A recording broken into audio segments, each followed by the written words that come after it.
shallow thinking and war and just the evil that men do. Is it possible that we're sort of an outdated concept, that what we are as these biological organisms that are still slaves to the whole Darwinian evolutionary survival of the fittest, the natural selection sort of paradigm that we've operated under for all these many thousands and hundreds of thousands of years as humans? Is it possible that we're giving birth to the next thing?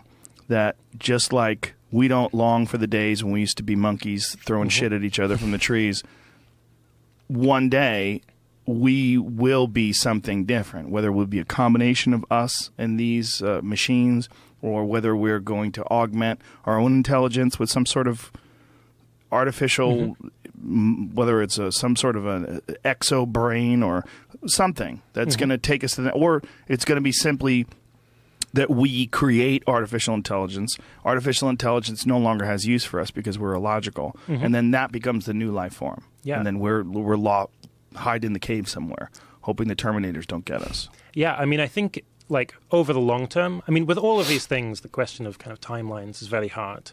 And sometimes people want to reject this sort of discussion because, oh, this is so far in the future. Whereas I think, like, if something's sufficiently important, we should be talking about it even if maybe it's, you know, decades or generations hence. It might not be, right? I mean, it might not be that far away. But who knows? Like with the atomic bomb, that was hugely fast progress, just, 12 years. So we want to be prepared. But then as for, like, is it going to be Homo sapiens around for the next, in 1,000 years' time? I think that would just be extremely unlikely. That will be around? You think we're not going to be around anymore? Yeah, I mean, I think if intelligent creatures are still around, it's going to be in 1,000 years' time, it's going to be something that's not Homo sapiens, like you said. There's kind of three... or it's like not what we would consider kind of typical humans now. Well, we're obviously severely flawed, right? I mean, if you ask people, if you ask the average person, do you think that in your lifetime you can imagine a world without war? Most people say no. Like the vast majority of people say no. Yeah. A world without crime, a world without violence, a world without theft. Most people say no. That just shows you how inherently flawed most people view the human species. We know that we can do it in small groups. Like if the three of us were on an island, I'm pretty sure we wouldn't be stealing from each other and murdering each other, right? Just a few of us. But when you get to large-scale humanity, it becomes very easy to disassociate or create this diffusion of responsibility where there's enough people so you don't really value them as much, and you're allowed to get away with some pretty heinous stuff, especially when you consider drone warfare, things that we're able to do long distance where we're not seeing the person that we're having the effect on. Yeah, absolutely. It's a very flawed thing, the human species. Wouldn't it be better if something better came along?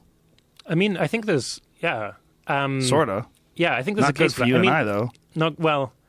We'd be obsolete. Yeah, I mean, well, we're going to be obsolete in 100 years anyway. I mean, as in, we'll be dead. Right. So the question is just, will our kind of, generations hence, it's not, the question's not really about us, it's about our grandchildren, let's say. It really forces the idea to be considered, like, what is valuable about life?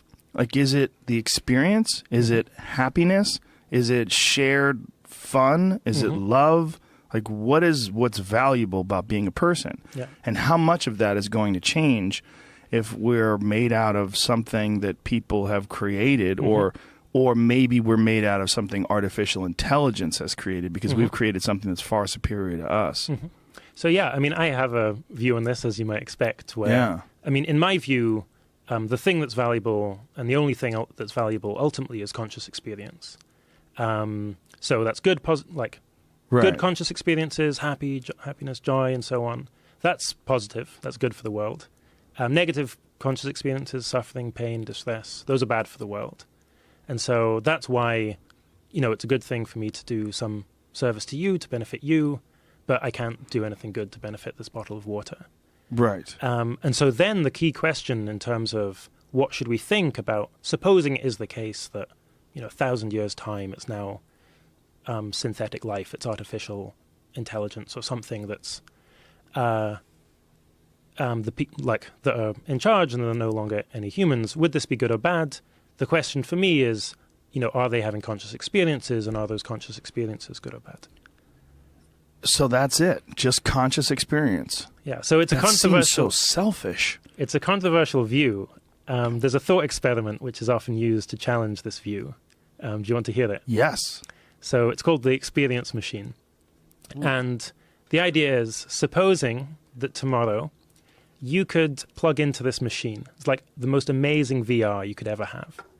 And in this machine, you will live for, let's say you'll live for 200 years, and you'll be in the most amazing bliss. You'll have the most amazing experiences of, and your experiences will involve incredible relationships, incredible creative achievement, and so on.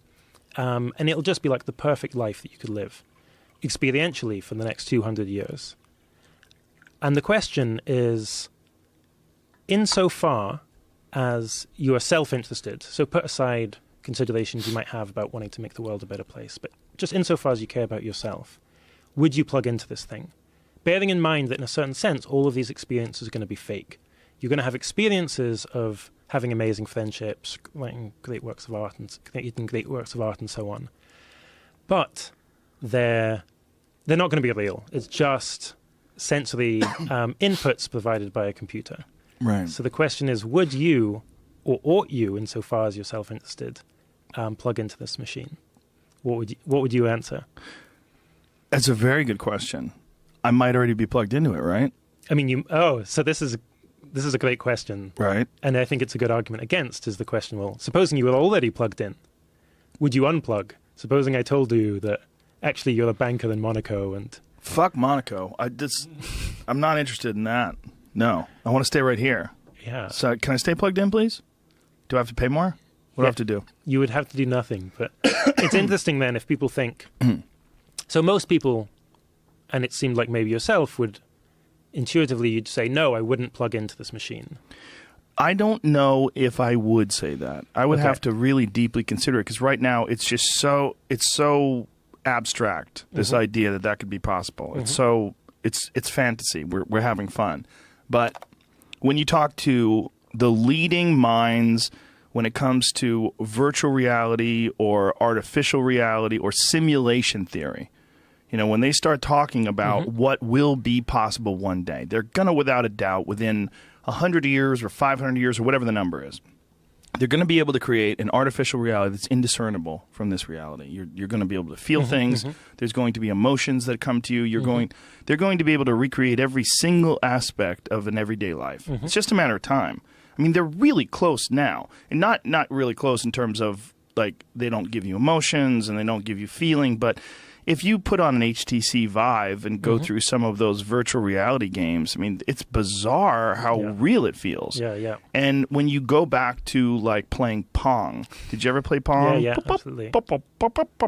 It's such a weird thing that happened inside of when I was a kid. Pong came along and we were blown away. We couldn't believe that we could actually do something on the television and you could see it move. It was so fantastic.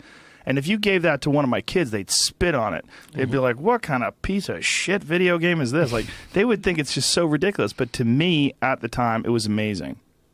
You go from that to one of these HTC Vive games, which is all taken place within my lifetime, and you go, well, a lifetime from now, if you follow the exponential increase in the ability, the technological innovation, it's going to be spectacular. I mean, it's going to be... Absolutely. So when that does happen, how will you be able to know? If it's indiscernible, how will you know if you're in it? And how do you know if you're not in it right now? That's the real question, right? Yeah, I mean, there are actually some arguments for thinking... this is Nick Boston, a colleague of mine, his simulation argument for thinking we are in a simulation right now. In fact, it's very likely that we should be. Yeah. Do you buy that? I'm kind of agnostic. I think you should take the hypothesis seriously. But I think the argument doesn't quite go through for... What's attractive and what's not attractive about that theory to you? Okay, his version of it. Yeah, so the argument is that... frame it if you could, like his version of it. Yeah, so his argument is that in the future, supposing we believe that the human race doesn't go extinct, or post-humans don't go extinct over the next few thousand years, And secondly, that the people in the future have an interest in recreating their past, just for kind of historical interest or for learning. So they're going to be interested in running, because they're now going to have huge, amazing computer power. They're going to be able to create simulations of the past. That they're going to have some interest in running simulations of the past. Well, if that is true, then the number of simulations that these future people are going to be running will vastly outnumber the number of actual timelines, the kind of base universe, as it were. So for the one real universe where history kind of unfolds, there's also, let's call it, 10,000 simulations of that universe. And if that's true, then it's the case that, well, given that I'm just, these things really are indiscernible for the people who are inside them, it's overwhelmingly likely, just in the base rate, that I'm going to be in a simulation rather than in the real world. And what Nick Bostrom says, actually, is not that we definitely are in a simulation, but he just points out the conflict between these three kind of beliefs that we would seem to hold. One is that we're not going to go extinct in the near future. Two is that people in the future will have some interest in simulating the past. And thirdly, that we're not living in a simulation. And he himself gives, a reasonable degree of belief. Maybe he thinks it's like 10% likely, 15% likely that we're in a simulation. Other people who understand the argument vary a bit more, but I think, it's something you should at least be taking seriously. The reason I reject it is kind of even weirder, I think, or it's somewhat technical. But the basic thought is just that according to the best guesses from cosmologists, we're actually in an infinite universe. The universe is infinitely big. Now, we can't affect an infinitely big universe. We're restricted by the speed of light to what we can affect and to what we can see.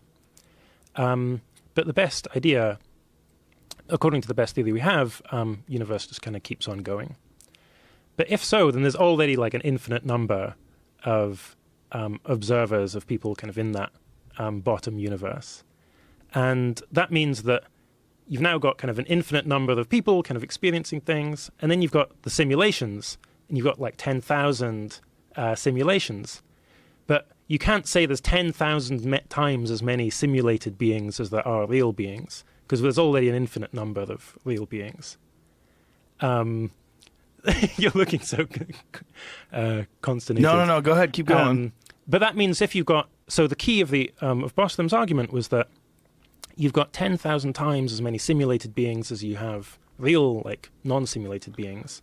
And but so the problem is an infinite number of real beings because the universe is infinite. Yeah, that's right. And so if you've already got an infinite number of real beings, the fact that you've got 10,000 times infinite, that's still infinite. Right. And you can't...